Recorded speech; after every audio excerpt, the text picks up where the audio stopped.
Сәлеметсіздер ме білім алушылар? Бүгін Қазақстан тарихынан жаңа тақырып өтеміз.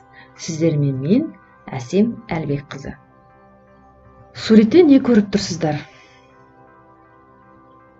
Түсінген болатын шығарсыздар. Бұл жерде Хрущев, Сталин және 1950 жылдардағы қоғамдық саяси өмір бейнеленген. Енді бейне материалға назар аударсақ.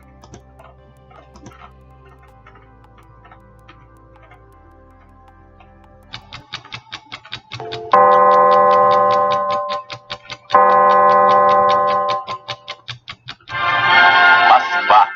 Красная площадь. Тысячи людей приходят почтить память гениального вождя рабочего класса, основателя коммунистической партии и советского государства Владимира Ильича Ленина и великого продолжателя его дела Иосифа Виссарионовича Сталина, отдавших всю свою жизнь борьбе за счастье трудящихся. 25 февраля 1956 года утром в Кремле на закрытом заседании 20-го съезда КПСС первый секретарь ЦК партии Никита Хрущев зачитал доклад о культе личности Сталина и его последствиях. Жақсы түсінген болатын шығарсыздар. Бейнематериалда 1953 жылы Сталин қайтыс болғаннан кейін Никита Сергеевич Хрущевтің билікке келуі және оның 20-шы съезде Сталиннің жеке басына табынушылықта айыптау жөніндегі мәліметтері айтылған. Енді осы тақырыпты жеке-жеке қарастыратын болсақ, мынадай сұрақтарға көңіл аударайық. Жылымық дегеніміз не? Бұл қандай кезеңде өзгерістер болды? Жылымық жылдары Қазақстан тарихына қалай әсер етті деген сұрақтарға жауап беруіміз керек. Ол үшін назар аударайық. 1953 жыл қыркүйекте Никита Сергеевич Хрущев орталық комитеттің бірінші хатшылығына тағайындалды.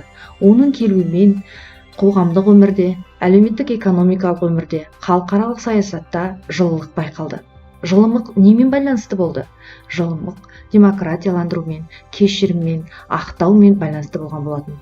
Қуғын-сүргінге ұшырағандардың ақталуы осы кезеңге келеді. 1956 жылы 14 ақпанда Мәскеуде Кеңес орталық комитетінің 20-шы съезінде Сталиннің жеке басына табынушылық айыпталынып, Никита Хрущевтің баяндамасы 30 жылдан кейін ғана жарияланған екен. 1953-55 жылдары Хрущевтің бастамасымен ГУЛАГ жойылды. Бұл көптеген қуғын-сүргінге ұшыраған халықтардың өз отанына қайтуына және құқықтарының қалпына келтіруіне рұқсат берілді. Мысал үшін айтатын болсақ, шешен, балқар, татар халықтарының құқықтары қалпына келтірілсе, кәрістердің, немістердің, қырым татарларының құқықтары сол күйінде қала берді. Осы оқиғадан кейін тарихта кеңгір көтерілісі деп қалған оқиға елеулі өзгеріс әкелді. Кеңгір көтерілісі ГУЛАГтағы ең үлкен көтерілістердің бірі болған. Бұл көтеріліске 5392 тұтқын қатысса, соның 43% әйелдер болған деседі. Осы оқиғадан кейін ең үлкен далалық лагер Степлаг жойылды. Степлагдың әкімшілік басқаруына күйре келіп, 1957 жылы Степлаг толығымен жойылған екен. Бұл көптеген қуғын-сүргінге ұшыраған халықтардың өз отанына қайтуына рұқсат берілгендігін көрсетеді.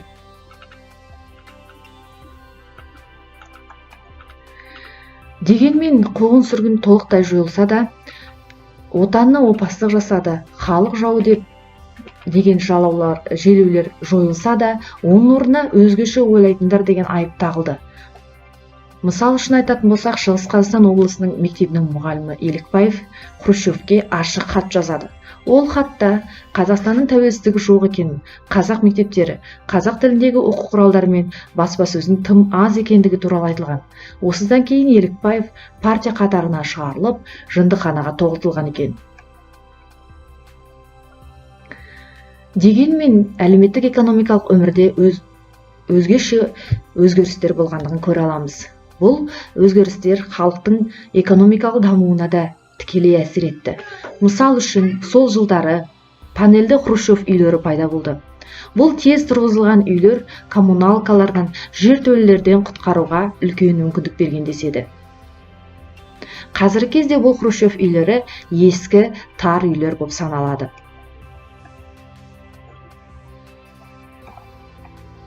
1961 жылы Никита Сергеевич Хрущев Ақмола облысына 2 апталық іс-сапармен келіп, Ақмола облысының атауын Целиноград деп өзгерткен екен. Дәл осы жылдары Кеңес орталық комитетінің басшылары билікте 6 рет ауысқан екен. Ол Пантелеймон Кондратьевич Пономаренко, Леонид Ильич Брежнев, Иван Дмитриевич Яковлев, Николай Ильич Беляев, Иосиф Абдрасулович Юсупов, Дінмұхамед Ахметұлы Қонаев.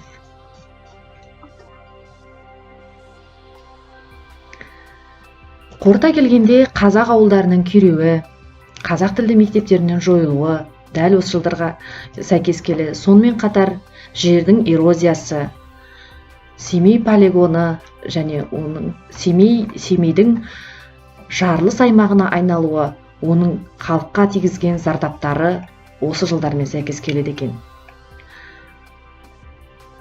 Жаңа тақырыпты түсінген болсақ, келесі тапсырмаларды орындайық. Кеңес орталық комитетінің жеке адамға табынушылық және оның зардаптары туралы қаулыдан кейін Қазақстанда қандай өзгерістер болды? Мынадай кестені толтырайық. Салалар көрсетілген, соның жағымды және жағымсыз тұстарын толтырамыз. Бұл тапсырманы орындап болғаннан кейін сілтеме арқылы келесі тапсырмаға өтеміз.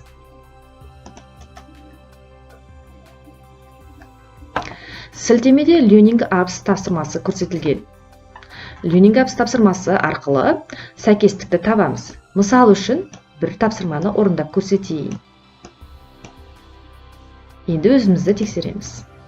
Қалғанын дәл осылай орындаймыз. Келесі сілтемеге өтейік.